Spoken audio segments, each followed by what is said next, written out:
I'm Bob Whitaker. I'm Gretchen Watson. I'm Ben Fickenscher. And I'm Sami Timimi. Rick Fee.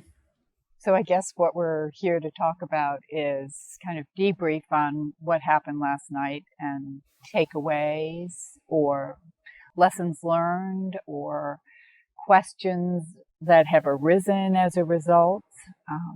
What we thought, I guess, might have impacted people who were there. What did happen last night? What was it? So the event that we all attended and participated in was the local premiere of Medicating Normal, the film. And then we were privileged to have Bob and Sami and Brooke and Gretchen be our expert panel last night and had community interaction with questions and answers. And the film, to me, is just so impactful and delivers a message. And then you were just speaking about that long-term being on that medications and things like that. But I think that the film is so important that it needs to be seen by middle school age kids all the way up through adults, parents, grandparents, especially educators and people that are in the schools as the counselors. They need to see this film. And the film starts the conversation. And then we go from the film and get our community involved, our communities where we're from, get them involved. And that's the start of the conversation. So that, in my opinion, that's what last night was all about. I thought it was fantastic that there was the support that there was. I think that this is an area where we need to start talking louder about the negatives that exist with over-medicating or turning to medicine in pill form as being the answer to all that ails us. And as an emergency medicine doctor, right now is it's really timely for me because we are dealing with the fallout from the COVID pandemic in the emergency department right now. And we have more people in our emergency department on a daily basis being held under temporary detention orders, awaiting admission into a psychiatric hospital than we've ever had. And I think it is because of the just the emotional toll that that COVID had on us. And I think more specifically, the media response to COVID that occurred. And it was amazing to watch and then listen to you guys talk about the explosion of diagnoses like bipolar disorder and generalized anxiety disorder, because in my emergency department, we have a lot of the people who are awaiting psychiatric placement are kids, and they're all bipolar. They're all have major depression. They all have personality disorders, and it's time to talk about what's the validity of those diagnoses. How necessary are they, and do they become are they helpful to put names to the human condition when you've faced a stress like COVID and a media outflow that's told you that you're going to die, or that your parents are going to die or your grandparents are going to die? Or is that a normal psychological, physiologic response to a huge stress where we just have to work through it? I'm just, go ahead, really curious when you say these kids are coming to the emergency department and they're bipolar or depressed or anxious. Do you mean they've already been diagnosed and treated, or that's how they're being seen by the people in the emergency department? So it's both. A lot of them come with diagnoses and their book of medicines. Okay. But a lot of them then are seen. We've got a remote psychiatric evaluation service called, we call it telehealth. It's telepsych. So there's a group of psychiatrists who engage these people via camera, right, from afar, first time meeting them, maybe take 15 minutes with them, and then the diagnosis of bipolar is made in our emergency department. Wow. Where to even start with that one? Well, there's a couple things here. As Sami was really getting to yesterday, diagnoses are a profound thing. To hang a diagnosis on a kid is a profound thing. And the thought it's being done in 15 minutes by camera is just frightening and shameful, to be honest with you, because it is a profound thing to tell a kid he's got, quote, bipolar. The other thing that is, when we talk about what happened to the kids during the COVID thing, they lost a huge time of their life.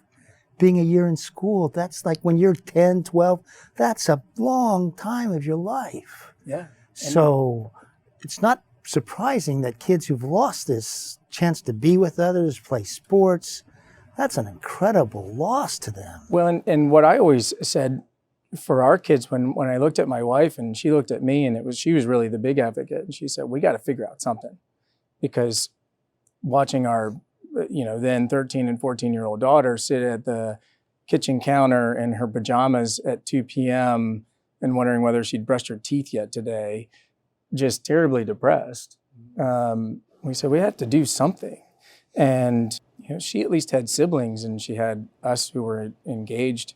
But I've often talked about the middle school years, we don't really learn acceptable social behaviors through our parents at home.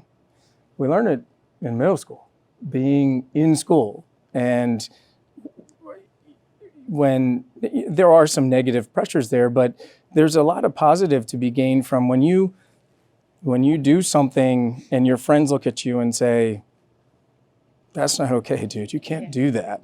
Or you start to realize you're going to get beat up if you act that way. That's how you learn to kind of control your basic instincts, and and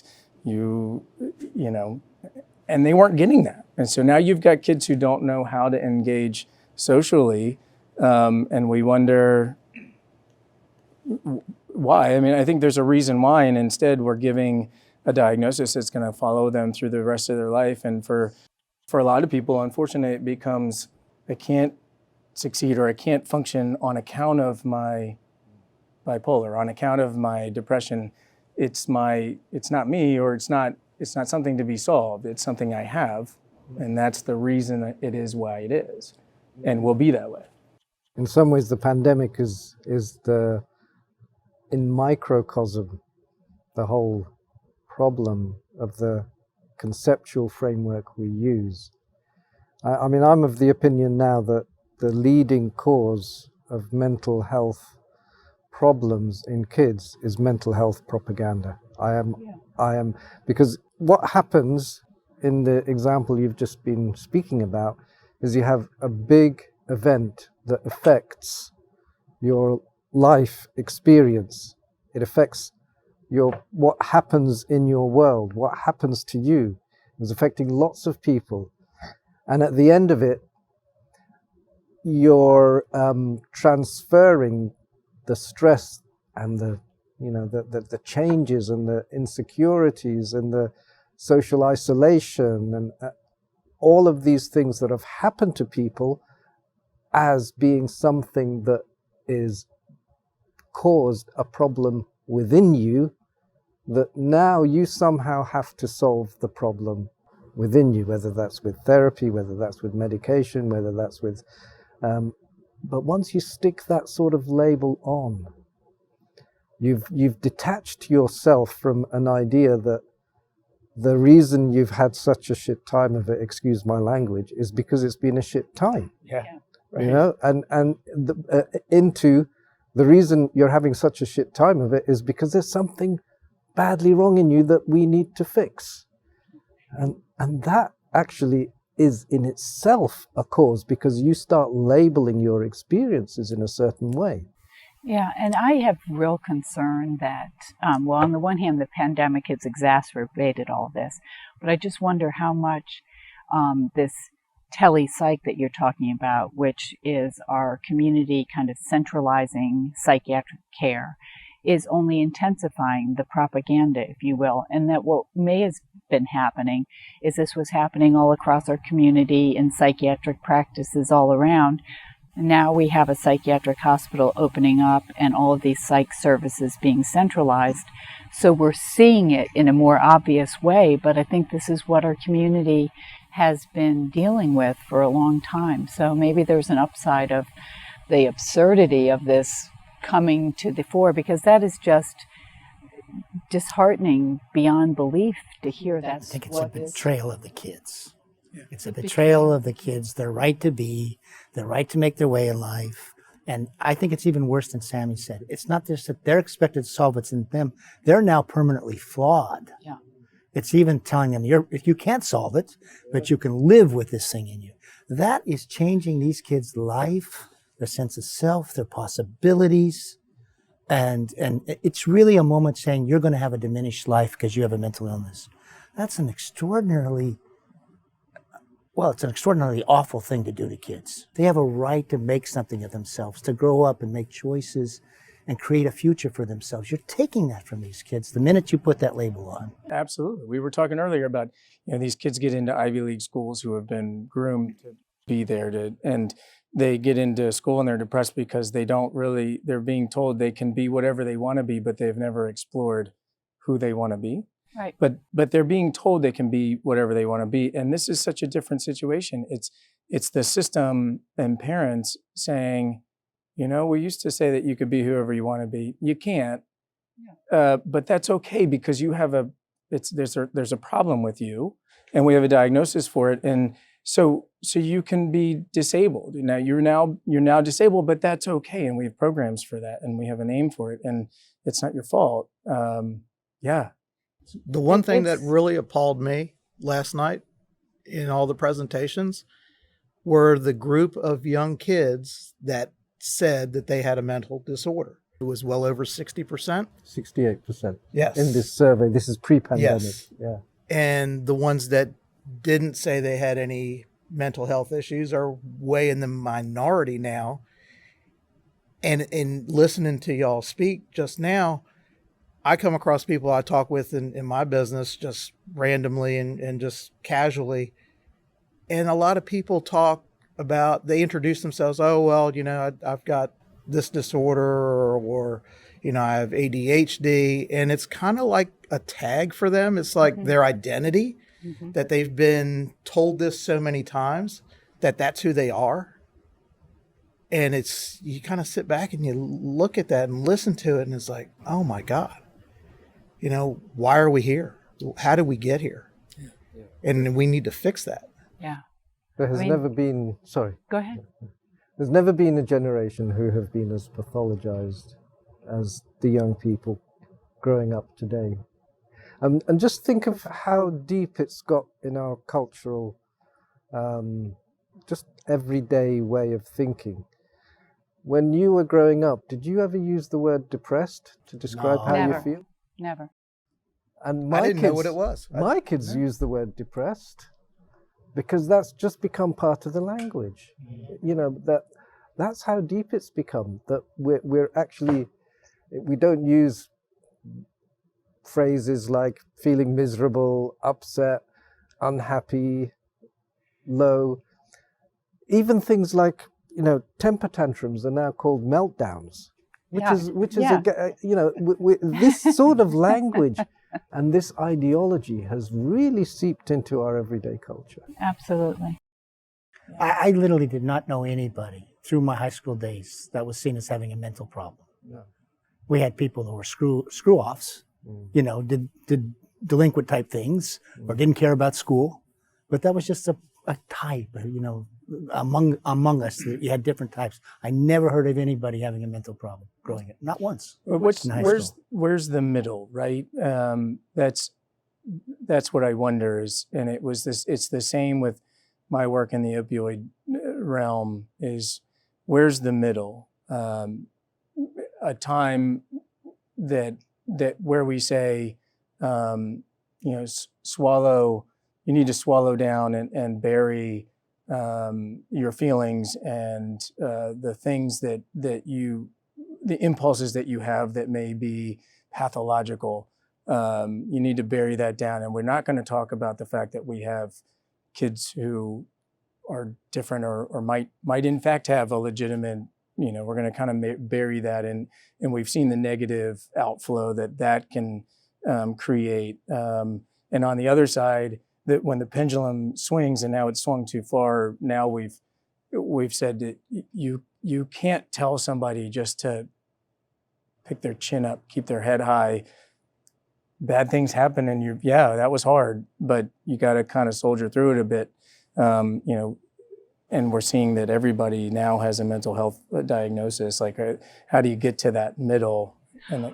Well, I think one of the things that strikes me is it's hard to get to a middle, and I'm not sure we want to get to a middle if the paradigm that we're using is the wrong lens altogether. Right. I mean, this paradigm that we're looking at children through is going to pathologize so many and block us from seeing how we might help them. I mean, it just seems so different what you're talking about, 15-minute visits versus the idea that every child is inherently good and inherently, kind of, if you're religious or not, here for a reason, and you're going to look and see and find a way to help this child succeed. It's just, we have lost a sense of that, I think, as a whole society. One of the things that you can say that's so universal about human beings is that we need meaning. We search for meaning. We try to make sense. And so we use frameworks to try and make sense. And it's not that one framework is more truthful than another. It's more that the framework we use has consequences. And as we've drifted into the framework, the dominant framework being this kind of hyper-individual that is understood through a kind of technical model, that there's, the models that we have both in what I call industrialized therapy. I mean, there's a lot of branches of therapy that isn't that way, that's much more attuned, that this is a philosophy and a way of trying to understand and create meaning. But in industrialized therapy, in diagnostic labels, they really come from an idea of a very simplistic, weird idea that humans can be understood almost like machines, like there's some sort of mechanical, technical model, and that things go wrong and we can sort of adjust it and fix it. And it's that paradigm that we need to get rid of. One of the things that I think would be great is if in our education system there were just forums to talk openly about issues, so that people don't feel on their own with various struggles, and don't feel that in order to find a way to fit in, they have to find some sort of label or some sort of disorder or some sort of explanation about why they feel they don't fit in. Wouldn't it be great if somebody would facilitate conversations, and they'd soon find that the majority of the class don't feel that they fit in, Right. and that would become, so, ways to facilitate people being able to communicate openly with each other.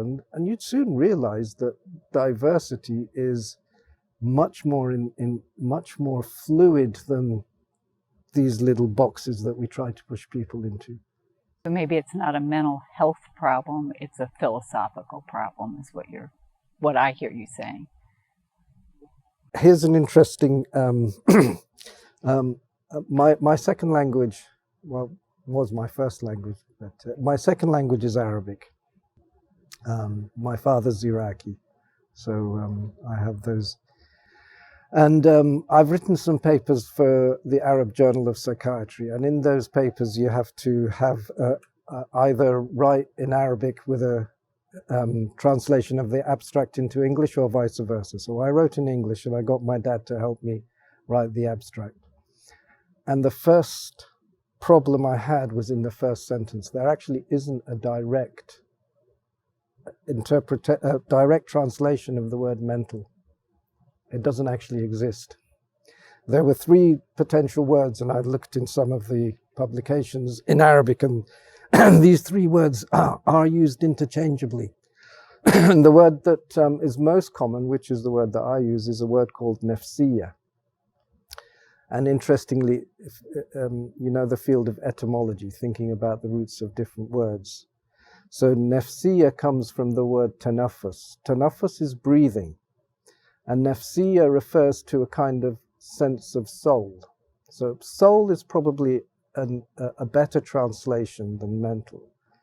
So it's diseases of the soul is the translation that essentially we were using.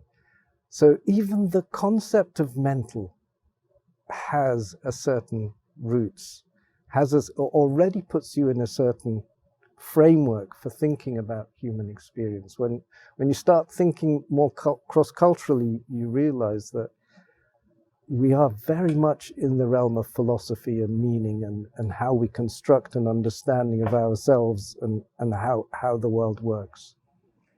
So it becomes rather than an issue you're facing as a person from your human experience and the world around you and how you fit within that larger construct and the things that you've been exposed to.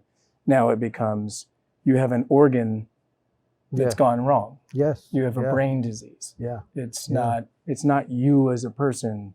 You have a disease of your brain, and therefore you've got a diagnosis and we've got a medicine for that. Indeed.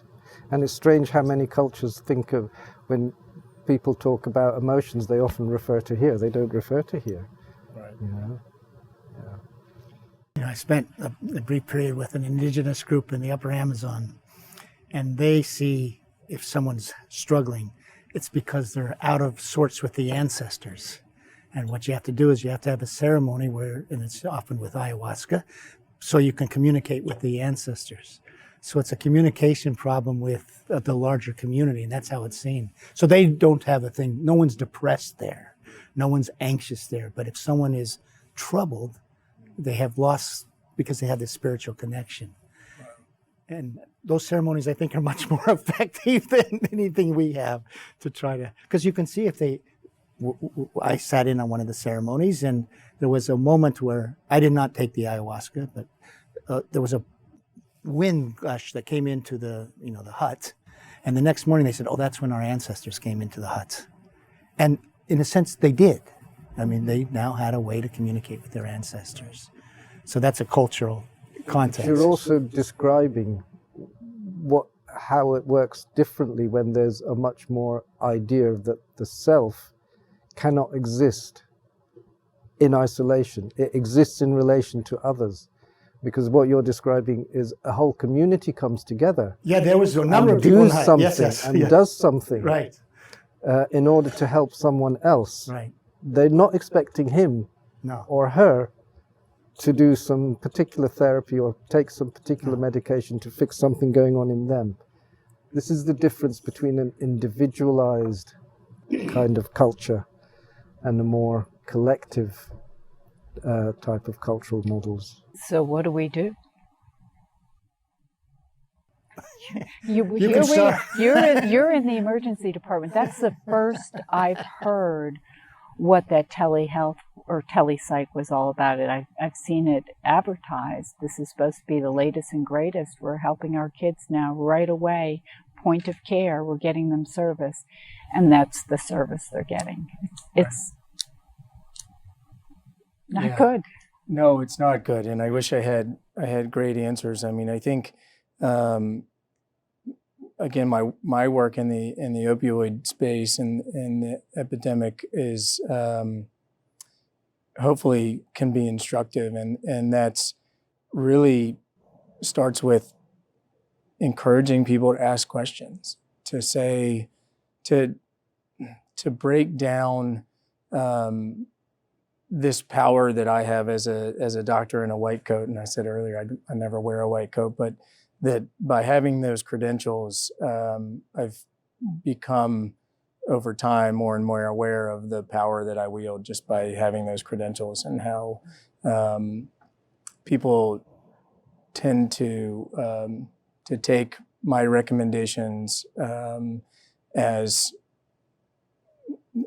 as instructions, as those are doctor's orders, and they're not questioned, and that's really frightening, because I think that we're all practicing the art. That's the art of medicine, is you're practicing, you're trying to get it right, and that people have to be owners of their healthcare experience, and need to be empowered to ask questions and to understand that physicians approach the bedside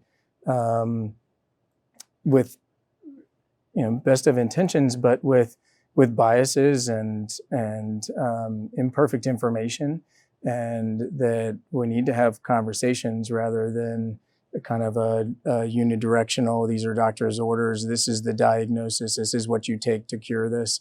And so as it exists with pain medicine, one of my big pushes was to, number one, get the prescribers to start thinking about the potential risks that are involved, the potential harm, how to limit it to only when necessary.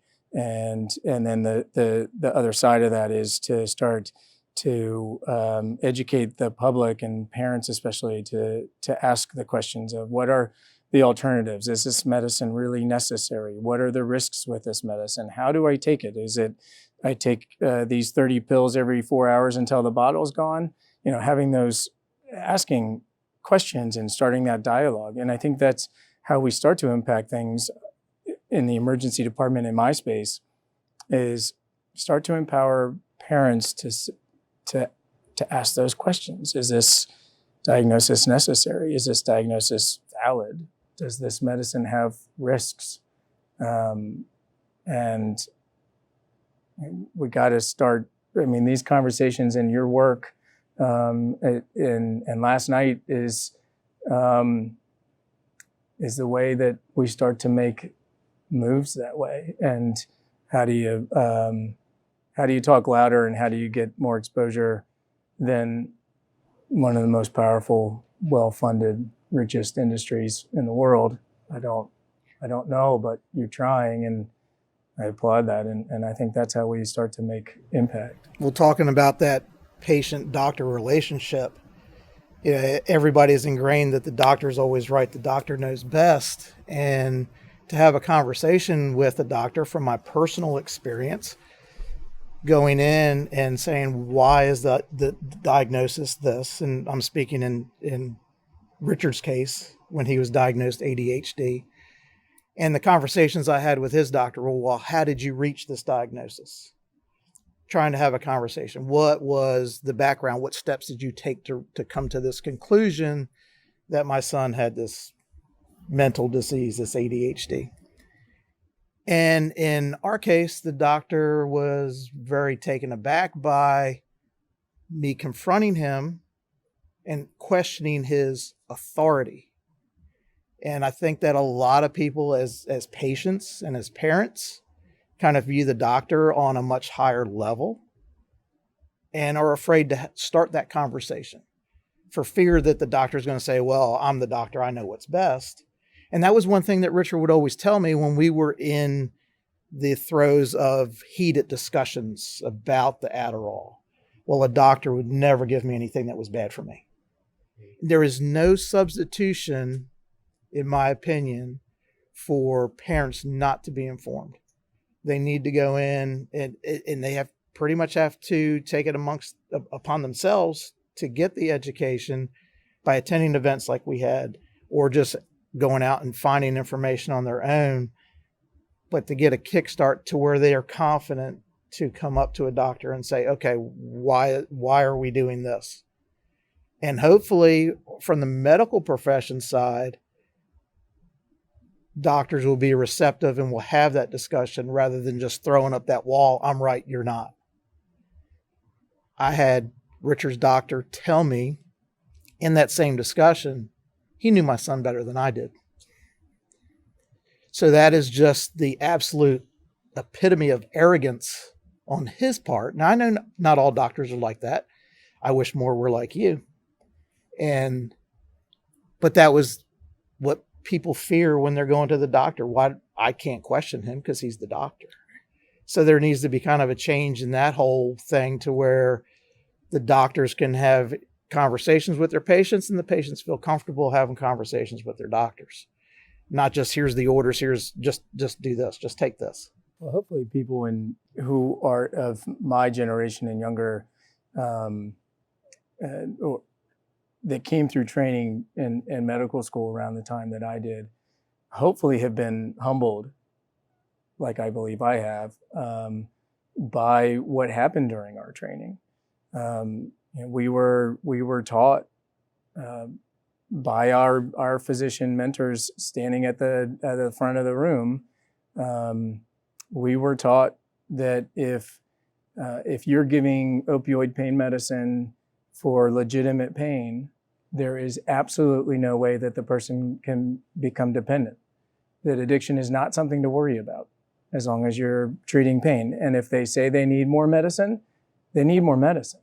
And so if their pain's not well controlled, you need to increase the dose of the medicine. And that there was this concept of pseudo addiction, which has been kind of exposed in the media, as we've talked about the Purdue Pharma and OxyContin, terrible epidemic that started. There was this concept of pseudo addiction, that you might feel worried that they're getting dependent and they're starting to try to get opiates out of you, not for their pain, but to treat their opiate addiction. And that was pseudo addiction. That just meant you were doing a bad job in treating their pain. You need to give them more. And then they won't act that way anymore. They're just trying to treat their pain. So in that I was taught that long-acting opiates have less addiction potential than short-acting opiates. So ER doctors, especially like myself, usually prescribe something like a hydrocodone or an oxycodone that lasts 4 hours. It's short-acting. Well, we were taught that's not actually correct. They should be getting long-acting opiates because they have less addiction potential. Well, that turns out to be flatly false, that we were fed lies, but our professors, our physician mentors at the front of the room didn't know that they were lying to us.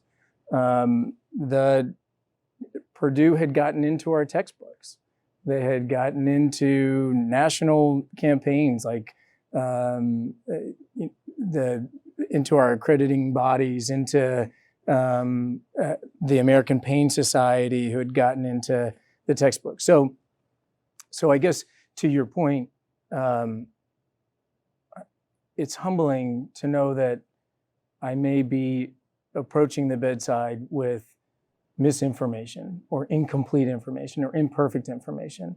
And so having a dialogue where you expose the fact that, this is what I think is the best course of action, and being willing to answer the question that everybody should be asking. Well, why? Why do you think that? And getting more of the story of who is your son, and understanding that obviously you know him better than I do, and it should be a dialogue, and that we should come up with a treatment plan that works and feels right for everybody, and understand that no treatment plan is without risks, side effects, potential downsides. Exactly. About 9 or 10 years ago, I had attended a function similar to what we had last night, where there was a film presented, and I can't remember the name of it. ADD and Loving It. I was just going to hope you bring this up. Yeah, so this is great. It was held in Norfolk, and it was at a theater, and they showed the film, and they glorified the ADHD diagnosis and the medication, and there was maybe some singing and dancing and all this other kind of stuff going on with this film. So it was a promotion of the diagnosis and the medication. And there was a question and answer afterwards. And the gentleman that was leading that discussion was at our event last night, because I saw him leave. And I specifically asked him, I said, if you have a patient that does not have the ADHD, that doesn't show any symptoms, but is taking Adderall, what are the effects? And this is, of course, after Richard had already died. And he told me, "Oh, it's innocuous. There will be no effects. They won't even know. It'd be like taking a aspirin or a sugar pill." And I was like, "Wow." Yep. And I tried to ask some follow-up questions, and he would not recognize me again after that, because I challenged him in front of everybody that was there. So, and he was since promoted to being on the national board of the leading ADHD parent advocacy group that receives substantial funding from the pharmaceutical industry. One thing you asked the question, what do we do? What do we do? And it sort of then veered into a conversation as what does the doctor do? And maybe we really shouldn't be expecting the doctor to be the answer. That place is not really the answer for what to do from a societal point of view. We got to find other channels for responding to keeping our kids well and that sort of thing. I mean, the idea that you're going to be able to fix the kid is sort of like a ludicrous thought. Sure. And responsibility. Yeah. And the emergency room, hospitals, medical sort of context, you can be completely with informed consent on the drugs, et cetera, but you're still then engaged in a medical context. So maybe what we have to do is just take it out of the medical context right from the beginning, I think, as a society. I couldn't agree more. You've kind of lost the game by the time you've landed in the emergency department looking for solutions for problems of the soul, essentially, is what you're talking about. What you said, I think, is the words that you said. You said, fix the kid. And that's what parents come to us to have us do, is fix the kid or fix themselves. And as society coming to a realization that a single doctor's visit isn't going to fix issues of the soul, and B, fixing isn't really what needs to be done, right? That it's not a broken person that needs to be fixed. It's a person who has real life struggles, and we need to talk about it and recognize it, but fixing it is not the way to approach it. It seems like we're talking about big cultural dynamic problems and trying to put the solution in a little capsule. I mean, it just seems so absurd in my mind visually. Yeah, in some ways there's different levels to think about this.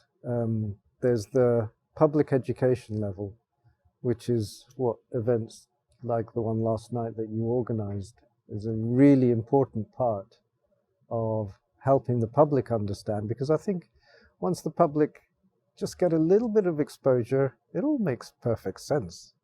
That the science is on this side of the argument, but also the common sense, that we've kind of mystified human experience by turning it into these kind of weird things, that ever expanding number of diagnoses and people with this and that diagnosis and this and that treatment.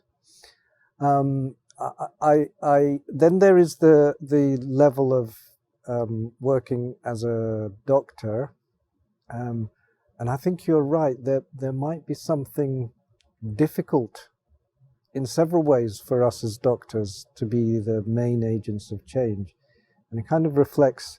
There's probably lots of different things. Of course, I don't know what was going on in the mind of the doctor that you spoke to. People are naturally defensive anyway. Nobody likes to be told that maybe you've got something wrong. But there is also kind of a paradox in medical practice, at least in the UK. I suspect that there might be similar paradoxes here, which is we are actually encouraged to be whistleblowers, to be more transparent, to actually do shared care and joint decision making. But then there is the whole issue of litigation. So doctors also come into practice with quite a defensive mindset, because they are concerned that if they admit to something, especially if somebody has died, they might lose their license. So there is also a dimension like that, which is another issue in terms of how protective, doctors might be, and why things like how despite how clear the opioid epidemic and how disastrous it's been, individual doctors do not want to admit to anything that they've done wrong.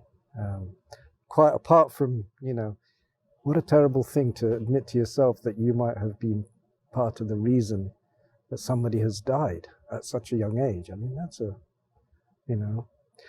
but there are things that we can do as doctors that I've realized are really incredibly simple, and most people seem to understand that, even if they don't want to go as far as I want to go in my arguments. So when I talk to people about diagnosis, I just say, look, diagnosis in psychiatry is not the same as medicine. I'm not going to be able to do a blood test. I'm not going to be able to do a brain scan. It's entirely based on an opinion. So all it is a description. Sometimes a description is useful, but it's not going to tell us the cause, and it's not going to tell us what's going to be helpful. So just to explain, it only takes a few minutes to explain that this is not a diagnosis, essentially. And the other thing that, particularly working with troubled teens, which is a big part of the job of a child psychiatrist and people working in, I often say to people, look, if I actually don't want to be reincarnated, so I hope reincarnation isn't real, because I do not want to go through adolescence all over again. Adolescence is a tough time. Growing up, even in the best of times, it's tough. There's so much going on, so much that's changing. Your body, you're feeling things more deeply for the first time. You're trying to find out what your future is, where you fit in, what brings you value, how other people, there's so much going on. So of course we struggle. So I say to people, look, adolescence is a bipolar disorder. We just have to get used to that. I'd be curious if, Ben, you felt relieved to know that we were building a 60-bed, 14-story hospital for children with psychiatric needs. If, as an ER doctor, that felt like, oh, finally, they'll have a place to go instead of to the general hospital ER. No, my relief only comes from maybe I'll get them out of my ER. Yeah. And that's not that I don't want those kids, that's not negative about the kids, right? Right. It's that I right now exist in an ER that has 50 beds, and we routinely have 95 people in it because there are no nurses to take care of patients upstairs. So we have people spilling out into hallways, and so trying to figure out where everybody's going to go. And these poor kids and adults, when they get under a detention order to be sent to a psychiatric hospital, they sometimes languish in my ER for 7 to 10 days. And so they're getting no treatment. They're locked in they're put in a paper blue gown. All of their belongings and clothes are taken away from them because they're at risk of hurting themselves or somebody else. That's what a temporary detainment order is often. That's the justification, is that they're a threat to themselves or others. So everything's taken away. They're put in blue paper gowns, and they're put into a locked room, locked from the outside, so they can't get out. So they're caged for 5, 7, 10 days while they wait for a bed. And so my relief comes from potentially being able to get them out of my ER, but it's just moving them down the line, right? Right. So, but no, the message that sends that it's necessary is scary. Yeah. Yeah. So I've got a question for all of you guys. Being that young parents now, their generation has been highly medicated, and you're seeing so many young kids come into your ER, you're seeing teens coming to you.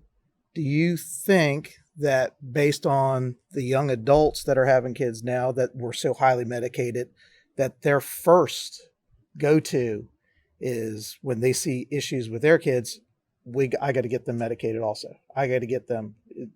Do you think that that is why it's kind of just mushroomed at this point? It's an interesting question. So this is the problem, is that we were given a new narrative, going back to the disease model, that the society was encouraged to see each other through, including their kids. And that narrative has become incorporated into our worldview. And so their parents are so primed to look at what's wrong with the kids now. I mean, that's part of that narrative. And also within a thing like they're supposed to be so perfect, which is not true of kids. But that's the problem. This is when I am asked, what do we need to do? We need a new narrative about what it means to be a kid, what it means to be a human being, which means to suffer, to be a complete bipolar time during growing up is tough. It's hard. You make mistakes. You act like an asshole. All those sort of things. Right. But that's the problem. We have a narrative now in the national consciousness that makes us look for flaws in our kids, ourselves, and think that something's fundamentally wrong, permanent. And that is a destructive philosophy of being. And it's completely ahistorical in terms of what we know from literature, religious tracts. There's no vision of human beings being this creatures that just go along, don't get too angry, and they're sort of content. Kids are sort of happy to sit in their chair for 8 hours. There's no history that supports the way we think about life today. So that's the problem, I think. We're now so deep into a harmful national, international narrative. And how do we recreate or come to a different way of thinking about ourselves, about our kids? It's a broken narrative and a harmful, that's my feeling. That's how profound it is. The desire for treatment, a parent wanting treatment for their children is not new. So it is not new with this generation, right? We've known about antibiotic resistance and the problem with the overuse of antibiotics for a very, very, very long time. In the middle of the night, a kid's got a fever. The parents want treatment, right? So having a conversation and saying, this is probably a virus. It may take 7 to 10 days. We just got to kind of give them Tylenol, feed them soup, watch them. That's very anxiety provoking for a parent when I tell them that, because they want an answer and they want something to do about it. They want to feel useful, and getting that antibiotic prescription makes them feel like they're doing something curative to help their child. So that's not new. But what is new is the, as you said, a generation where psychotropic use became very commonplace. And over time, both through the efforts of the industry, but also just because of the more common use, we've had this big effort to destigmatize it, right? So you didn't used to talk about the fact that you were on Adderall or that you were taking an antidepressant, right? That was something to be kept very, very quiet. And I don't think people should be ashamed for having struggles of growing up and of their natural response to rough things that happen. But now it's almost a badge, right? I've got Adderall for this, and I've got Prozac for that, and I've got this for that. And so what we've done is destigmatized it, and we've made it part of our kids' normal language with their friends. And so I think, yes, I think that we do see a growth in these medications in the psychiatric space because it's now become just commonplace to be on and talk about. And so then as a parent, you start to say, well, maybe my kid should be on that. Right. Yeah, it's a sign of parenting. Yeah. That's how they associate themselves, and that's how they make people view themselves.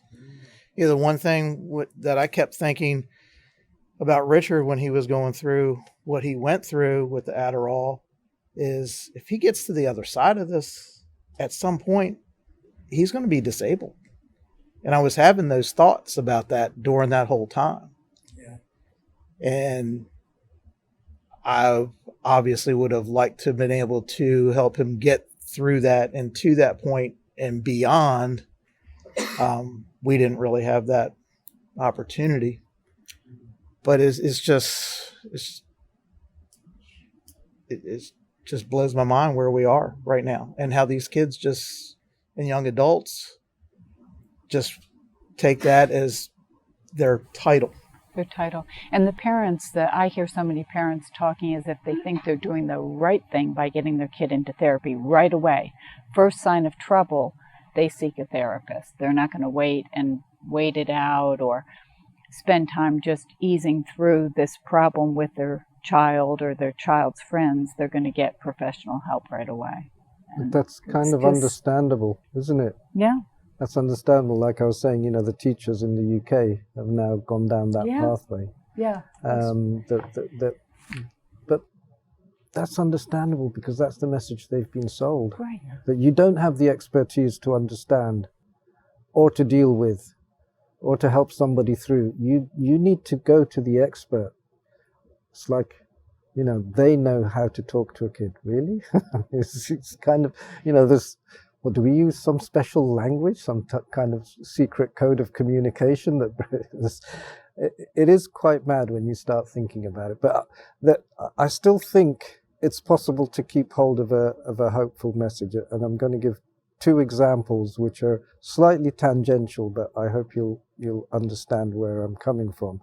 First one is a philosopher called Thomas Kuhn, who spoke about how science develops. And he used concepts from sociology. He was a physicist himself. He used concepts from sociology to talk about the structure of scientific revolutions. Because science is done by people, what happens is you have to organize your data into a theoretical framework. And at some point, your data doesn't fit in.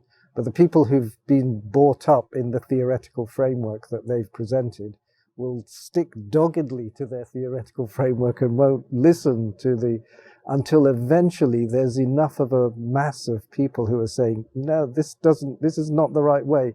And eventually what happens is in a short space of time, the paradigm will shift. So he was talking, even in something as concrete as science, it's open to human processes. The other example that I was going to give was, have you heard of the political scientist Fukuyama? Mm-hmm. Fukuyama, when the Soviet bloc fell, wrote a very well-known book called The End of History. And he said, that's it. Capitalism has won out. This is going to be the system, democratic capitalism is going to be the system across the world. Well, it only took him 2 decades to come to the conclusion that he was wrong. History hadn't ended. and with all the stuff going on now, it looks like he may have had a point that history certainly wasn't at an end. Which is the other point that things are not going to stay the same. Every paradigm does have a point where it starts to come to an end.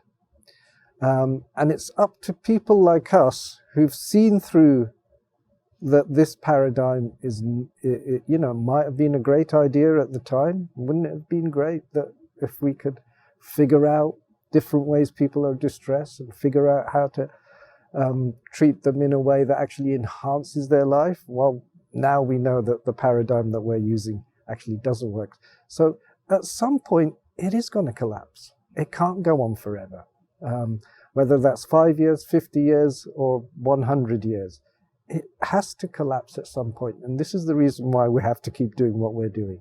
So I'm glad you said that because that's my hope as well. Yeah. That last night was the start, at least for our region, to get that conversation going. Mm. And, not stopping with what we did last night.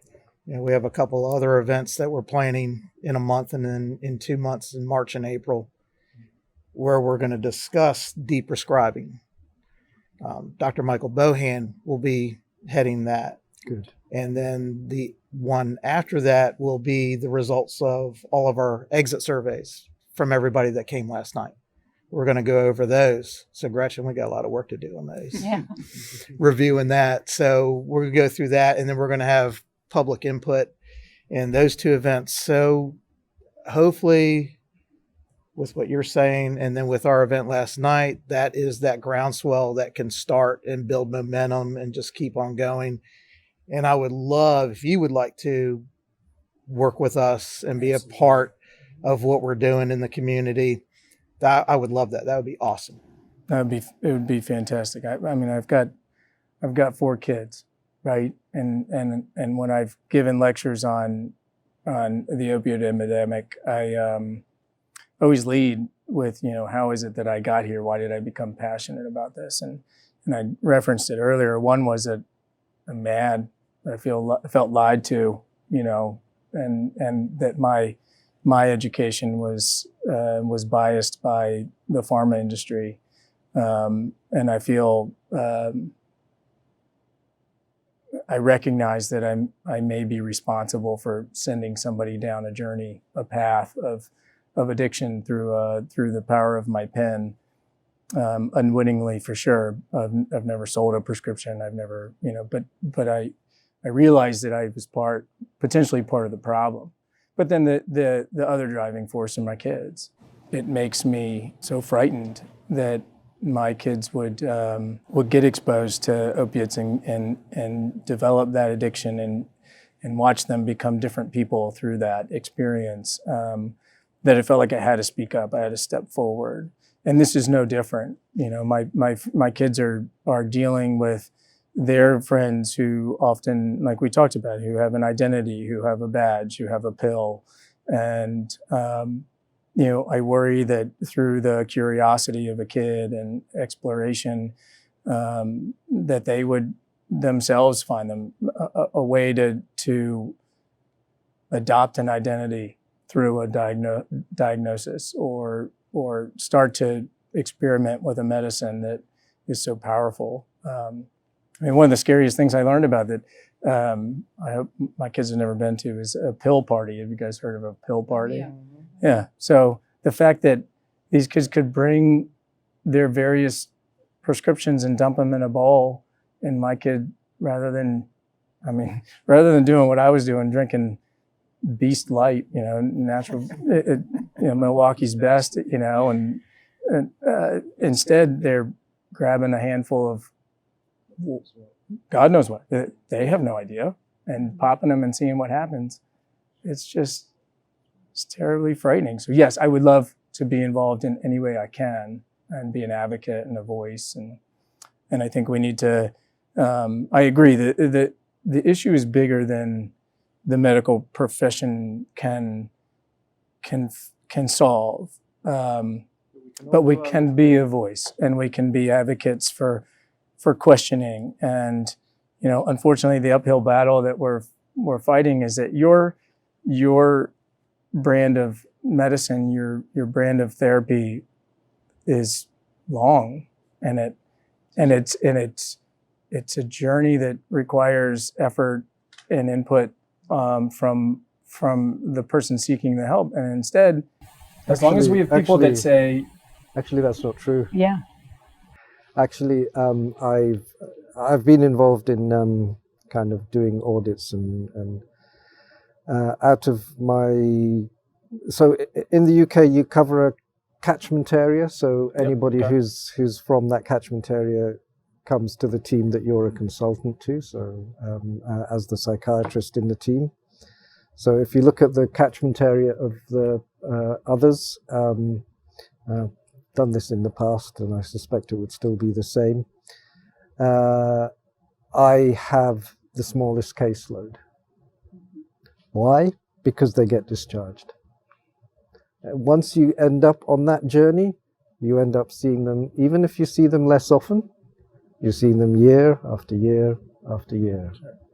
Whereas there's, if you like, a bigger throughput for, and actually in terms of the brand of therapy, most of the therapeutic approach that I'm involved with is trying to help young people and their families, instead of feeling that they are in a ongoing struggle against a part of themselves that's broken, that they need to contain, that they need to suppress, that they need to get rid of. It's actually about helping them accept and learn to come alongside. And actually, a lot of the caseload that I see are people who've been in therapy or had various diagnoses or been seen privately and in public therapy for years. And quite often it's only a few sessions over a number of months to help them understand, or to promote an idea that maybe the therapy was the problem.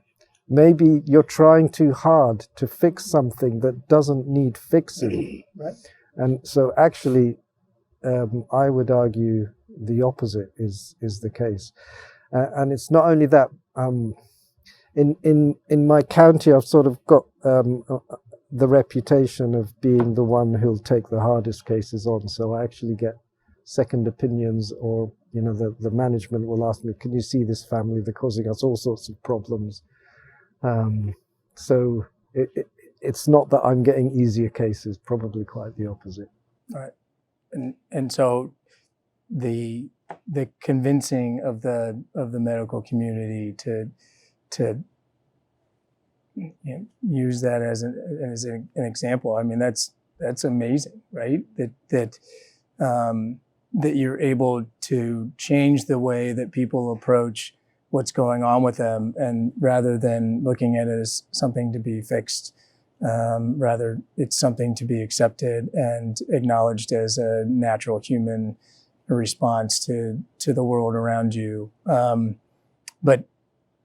But then getting the public, we can help in educating the public that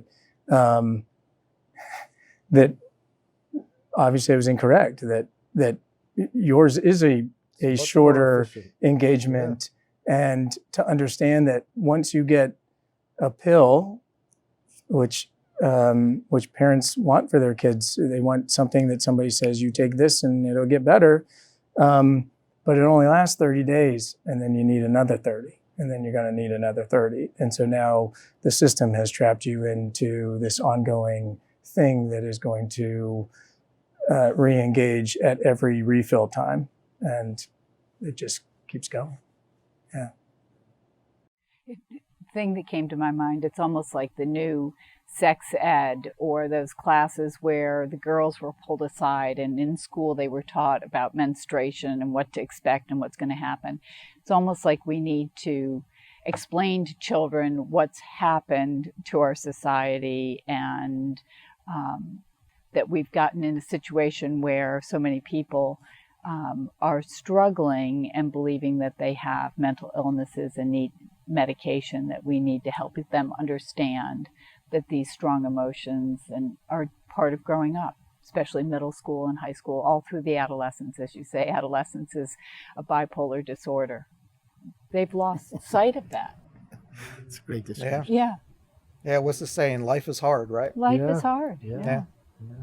There will be disappointments. Yes. And I think, parents have gotten uncomfortable with the idea their children will encounter disappointments. We've also forgotten that the child is not the adult in a way. Yeah, exactly. Who you are at 8, it's not even going to be who you're at Yeah. 18, not going to be who you're at 28, 38, but there's sort of this idea, this is your fixed personality or something. But that's not true. I also think that we've lost sight of the fact that for some of these disorders that we've given diagnoses to, they represent personality traits, and that they're advantageous. Some of them are, we were talking, Gretchen, I think if I take a battery of questions, and it was you that was talking about, it used to be the top 2.5%, qualified as ADHD, and then it was 5, and then it was 10, and then it was 20, right? But I would score I score high on the ADHD or ADD, that battery of questions. And a lot of that was to my advantage in high school and college, and especially in medical school and residency, where I could have my mind in 15 different places at once and manage this fire and then take care of that fire. And I didn't need things spelled out and regimented and organized, because that's just not how my brain works. It's got its negative impacts, but it's got its advantages too. And as soon as you label it a problem to be fixed, you can't just get rid of the bad impacts and preserve the positive impact that it's had in your life. And that's a problem. It was really amazing to me to listen. Last night was the first time I saw the film. That one of the complaints that a lot of them shared was that they couldn't feel anything. They didn't feel, and it's, I think that we need to listen to that how feelings and emotions are so important to our identity, that getting rid of them makes people so distressed, that our feelings are so important, that they protect us, they teach us. And when you take that away, we feel void of a life. And the big parallel for me is opiates, that we had this thing where pain in the midst of illness and injury was supposed to be something that could be taken away, and that anything more than just a tiny bit of pain is considered bad medicine. You're letting your patient suffer.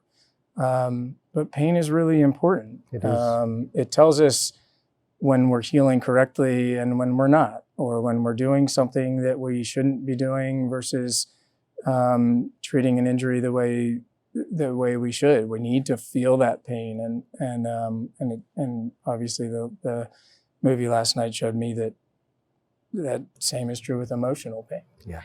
One of the things that seems hard, psychiatry is a little bit different here in the U.S. than where you practice, Sami. You get to have still a lot of friendly colleagues, even being kind of concerned about medication use, whereas that wouldn't probably be so much the case here. You as an ER doc can see the problem with the opioids being used the way they were.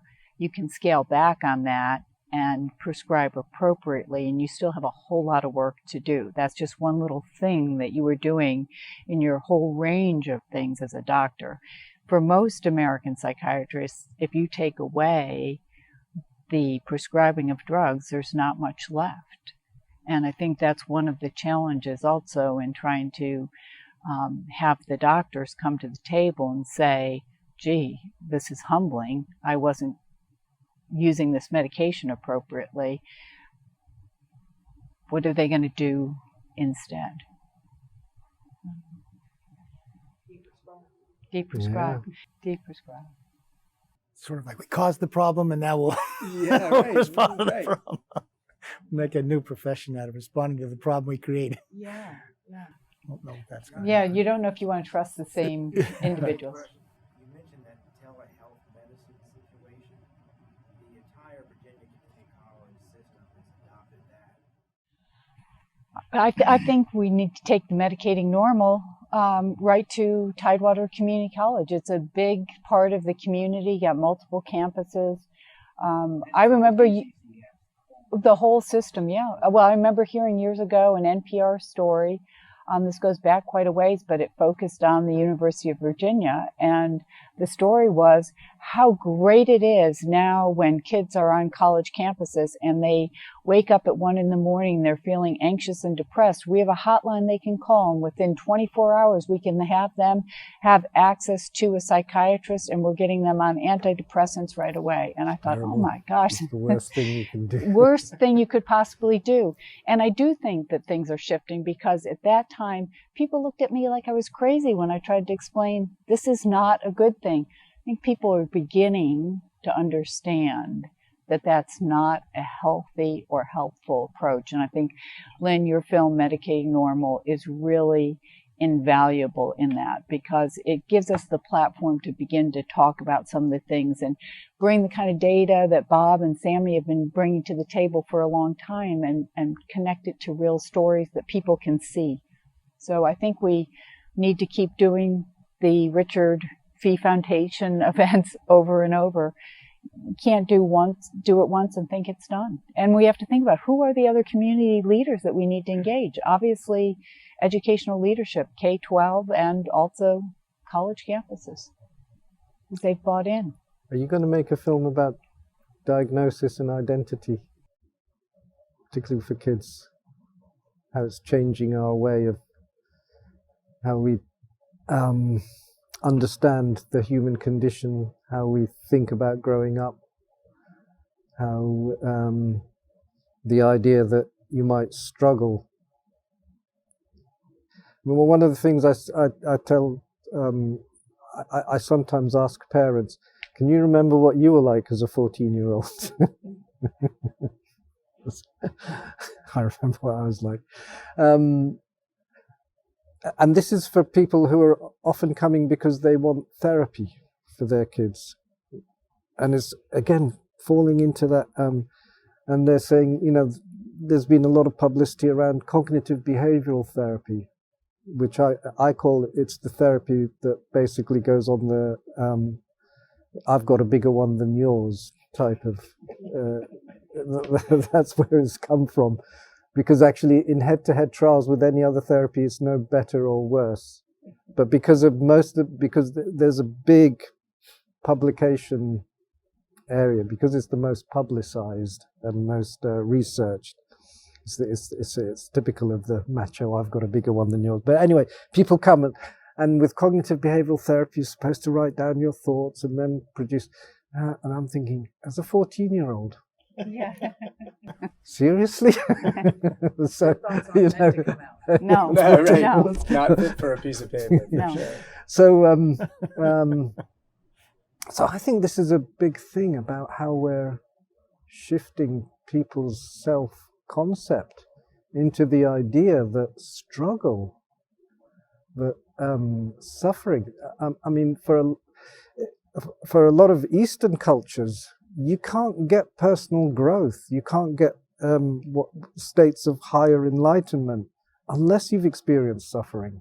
Suffering is not seen as something in itself bad. Actually, it's something you can learn from. So where has that gone? And I mean, I'm very aware, and I don't want to. I think it's easy to become nostalgic and think, "Oh, life was much better." Of course, there are lots of things in our past which are horrendous, at a society level. But all we can do is point out something that's going deeply wrong in our culture at the moment. I call it the McDonaldization of mental health. We've turned suffering into another commodity that is very easy to sell people snake oil cures for. We don't even use the word suffering much anymore. Not in mental health. You can't. Suffering sort of endows, that's a word that endows it with meaning, right? The experience with meaning. When you suffer, there's meaning. That's right. But you don't use suffering. You're depressed, or you have this mood. And then what happens, instead of suffering, which is a meaningful experience, which you can attach meaning to, emotional pain just becomes meaningless torture. If you use the framework where you have to get rid of this rather than understand it or come to know how to live alongside it or get through it or know something about how it might, when you get through it, expand something, like Brooke's story last night. Something expanded in her experience of herself getting through, But if you talk about it in terms of this is a condition which needs to be treated, it becomes meaningless torture. Yeah, I think suffering is actually a beautiful word. Yeah. With a lot of resonance in history, philosophy. Yeah, absolutely. But, the parents set up a system where there's such competition in our society. and the child is not doing well in that system, they're going to feel unhappy, suffer because they're falling short. And that is what's happening. But isn't that a lot of that because the parents are projecting that onto the child instead of the parent being able to accept, maybe I have an average performing child. Maybe my child is really a klutz on the soccer field. Or maybe my child's a great athlete, but they're really just not an academically oriented person. And it's a lot of times it's the parents' discomfort. And we really, as a child psychologist, I almost never wanted to see a child in therapy because that was just another way of saying the child had the problem. And no matter what we do with the child, they've got to go back to the school and home environments in which they live. And if we don't change them, rarely is it going to help anyway. So I always think that's where the focus really needs to start. And rarely does it need to be on the child. The child just points to where there's an issue to be addressed. Yeah, I agree, although I do also have a lot of compassion for parents because this is the message that they're being sold. So I often start by explaining to parents, look, as a parent, you're going to feel guilty no matter what we do, okay? That's just being a parent, okay? You're always going to wonder, should I have done more of this? Should I have done less of that? Should I have been harsher? Should I have been more disciplined? Should I have been softer? Should I have been more nurturing? Okay, I can't do anything about that, all right? Whatever happens, you're going to feel guilty.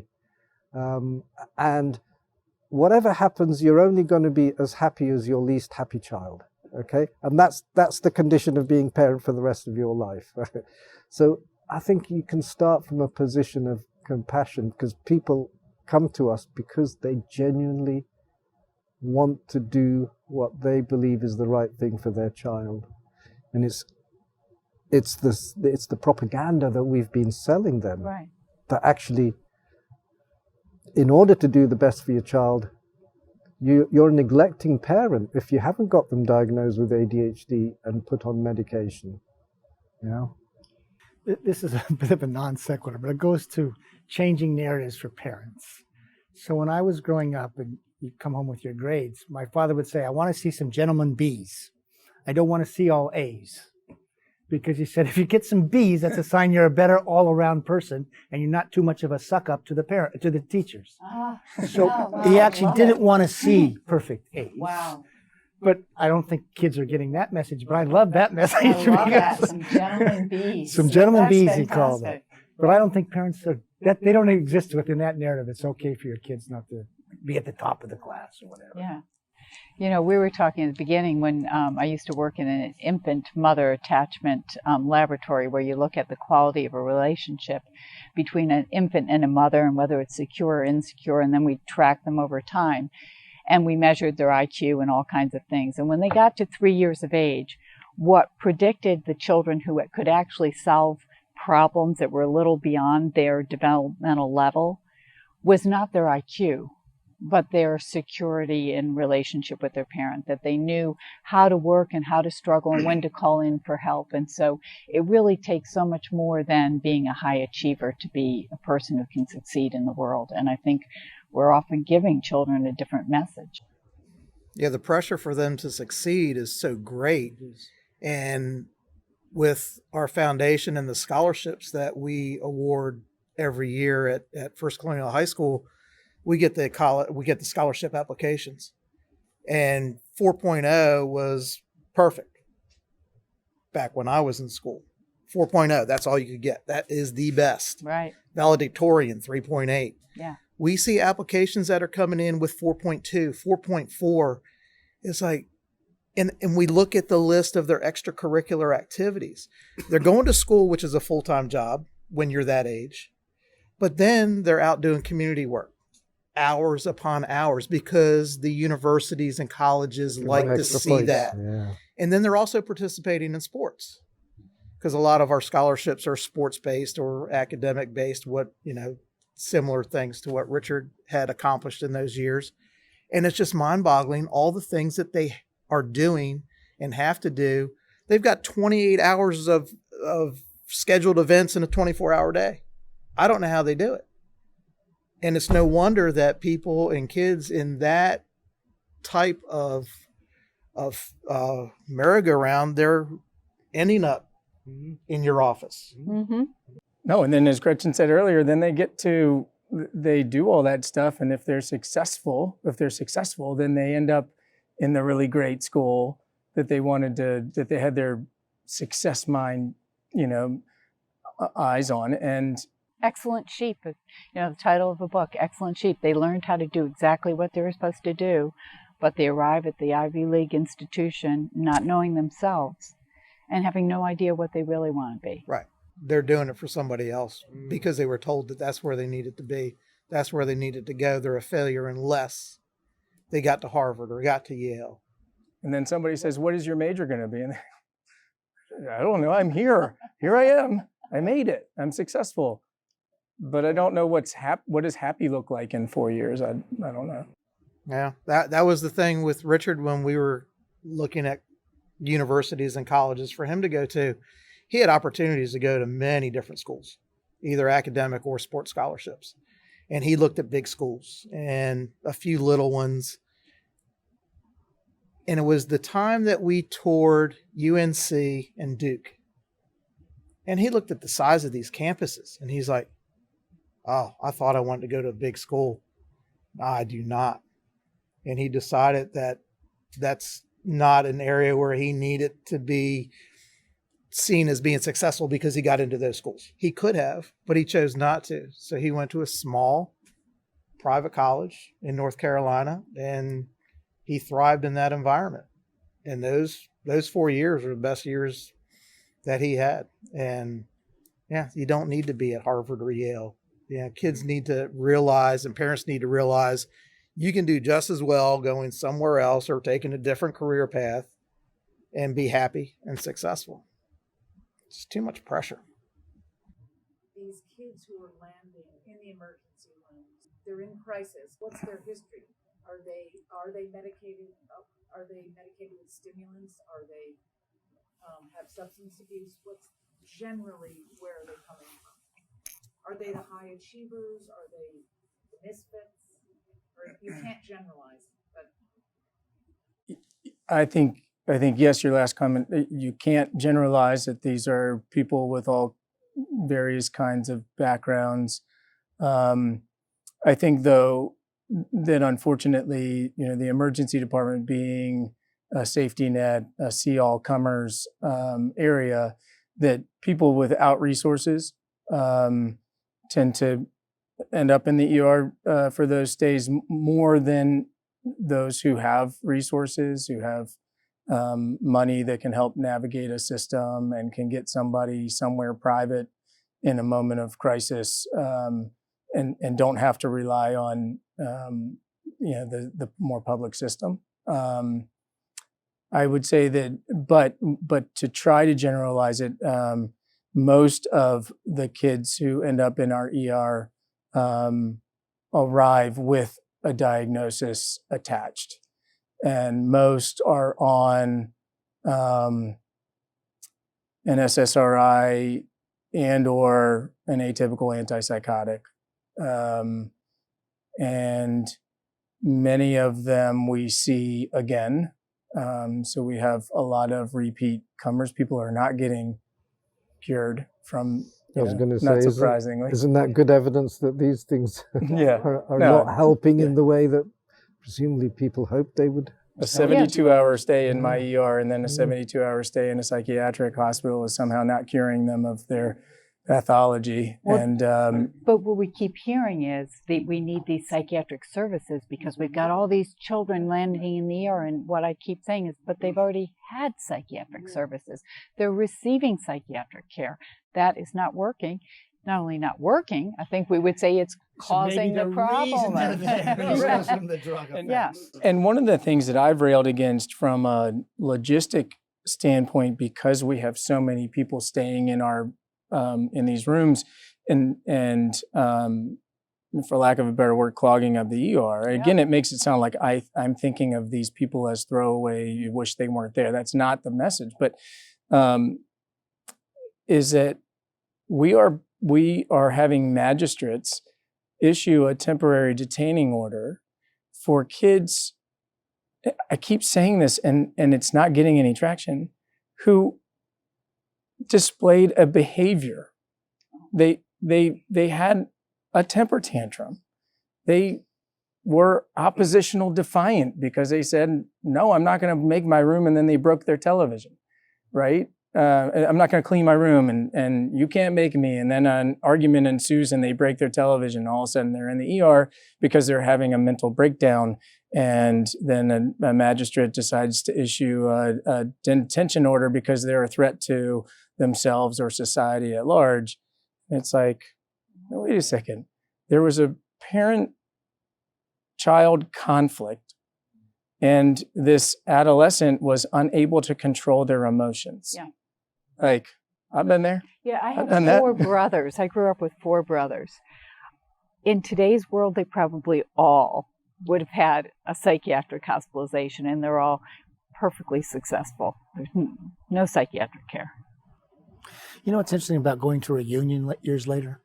You see, like, the kids that you thought, like, were going to be goof-offs or whatever, they may have a successful business of, like, whatever it might be. In other words, they find different patterns to success. And you find people that weren't good students, they're very successful, which is sort of what you're talking about. People find pathways that are sort of attuned to their talents. And talents come in many different forms, you know? Absolutely. So, yeah. So we have some next steps. I think have to figure out which other community leaders to engage if we really want to make a difference. So the governor came out with his plan that he mentioned back in November, as a result of what happened at UVA, the shootings there, and then the Walmart in Chesapeake.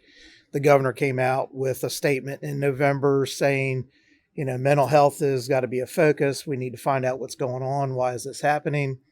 And with basically details to come in January. Well, when he made that announcement, I started contacting his office, trying to let him know about the Medicating Normal event and what we did last night, trying to get some participation, trying to let him know that we're doing something in our community, kind of in alignment with what he was saying at the time. And so there was a lot of communication back and forth. And then eventually and finally, we ended up having a meeting with the Secretary of Health for the state, Secretary Little, and his staff. And Gretchen and I did that meeting with them. And that was a really good foot in the door, because the plan that has now come out is Right Help Right Now. And it's a 6-step program. And I should actually you've probably seen it. I don't know if you have, but I should definitely send it to you, Bob, and to you, Sami, just so you can kind of see what their thought process is. But nowhere in that program did they mention anything about alternative treatments or deprescribing. Excuse me. And the first few minutes of our allotted 30-minute, and we were happy to get 30 minutes with them because it's really hard. Yep. One of the staff members, or Secretary Little, was basically reading off the 6 steps, which Gretchen had already read and that I had already read. And when the secretary came in, we started talking about these issues, the alternative treatment, the deprescribing.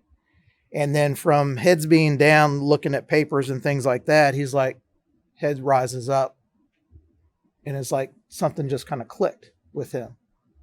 And then he made the comment, he said, okay. And he said to his staff, he says, we need to make sure that this becomes part of our conversation as we go forward. So that was a good end right there. But that in itself is just a start. Yeah. So we have to expand on that. And then there were some follow-up emails and thank yous and things like that.